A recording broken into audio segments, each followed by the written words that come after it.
ये कहानी वास्तविक घटना पर आधारित है। रमेश और उसका परिवार एक गांव में रहता था। रमेश बहुत ही ज़्यादा शराब पिया करता था।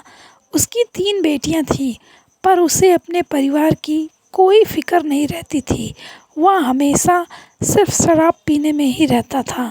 उसे पैसे कमाने में कोई दिलचस्पी नहीं थी।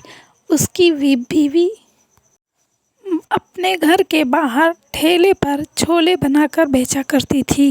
अपनी बेटियों का पेट पालन करने के लिए वह अपनी बेटियों को छोड़कर अकेले बाहर काम करने नहीं जाना चाहती थी, इसलिए वह घर के बाहर ही ठेला लगाती थी।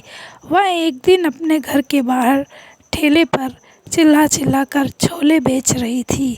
तभी अचानक उसका आदमी शराब की बोतल लेकर आ जाता है और उससे छोले की मांग करता है कि मेरा दोस्त आ रहा है और हम लोग साथ में बैठकर छोले खाएंगे और शराब पिएंगे।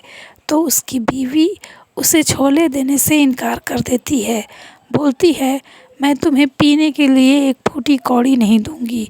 इतने पर उसका आदमी रमेश उसके ठेले को वहीं पर ढकेल देता है और उसका सारा सामान नाली में गिर जाता है, जो बेचने लायक बचता ही नहीं है।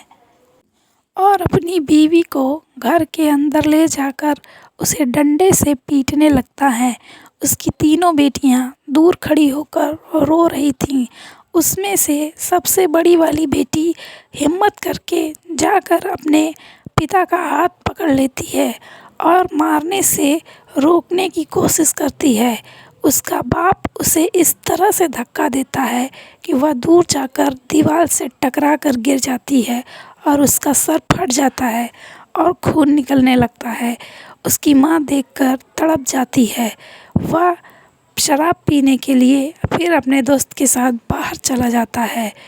उसकी माँ बोलती है कि अरे सुनो, हमारी बेटी के सर से बहुत ज़्यादा खून निकल रहा है, इसे अस्पताल लेकर चलो। पर उसे कोई फ़र्क नहीं पड़ता। वह वहाँ से शराब की बोतल लेकर चला जाता है।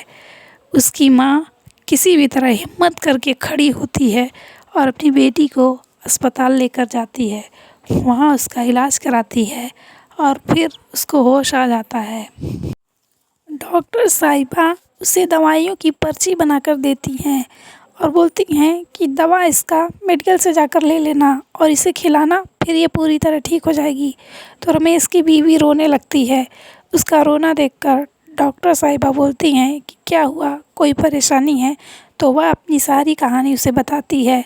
तो मैडम जी उसे फ्री में दवाइयाँ दे देती हैं और उससे पूछती हैं कि तुम अपनी बेटियों को पढ़ाती हो या नहीं? तो रमेश की बीवी बोलती है, नहीं मैडम जी, खाना तो भरपेट खिला ही नहीं पाती हूँ, तो पढ़ाऊँगी कैसे? तो डॉक्टर साहिबा बोलती हैं कि मैं तुम्हारी मदद करूँगी, तुम अपनी बेटियों को पढ़ाओ। तो वह बहुत ही ज़्यादा खुश हो जाती है। वह मैडम जी बोलती हैं कि तुम्हें हमारे अस्पताल में काम मिल सकता है साफ़ सफाई करने का, तुम कल से काम पर आ जाना। तो रमेश की बीवी बहुत खुश होती है। वह दूसरे दिन अपने घर चली जाती है और वहाँ अपनी बच्चियों को स्कूल जाने के लिए तैयार करती है। तो उसका आदमी आ जाता है। वह उन लोगों को स्कूल जाते हुए देखकर बहुत ही ज़्यादा गुस्सा होता है। पूछता है, ये सब कहाँ जा रही हैं? तो वह बोलती है, पढ़ने जा रही हैं। तो फिर वो बोलता है, मुझे पैसे देने के लिए तुम्हारे पास पैसे नहीं हैं और इन लोगों को पढ़ाने के लिए तुम्हारे पास पैसे हो गए? तो वह बोलती है, हाँ, मैं तुम्हें एक फूटी कौड़ी नहीं दूंगी शराब पीने के लिए। मेरी बेटियां स्कूल जाएंगी और पढ़ेंगी।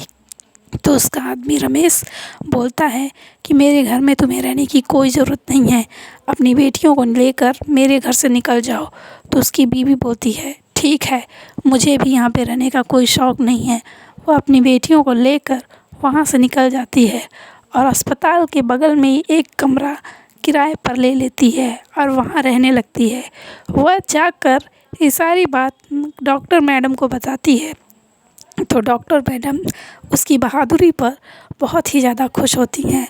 वह उसे बताती है कि तुम्हें देखकर मुझे मेरी माँ की याद आ गई। सेम तुम्हारे जैसी ही कहानी मेरी माँ की थी।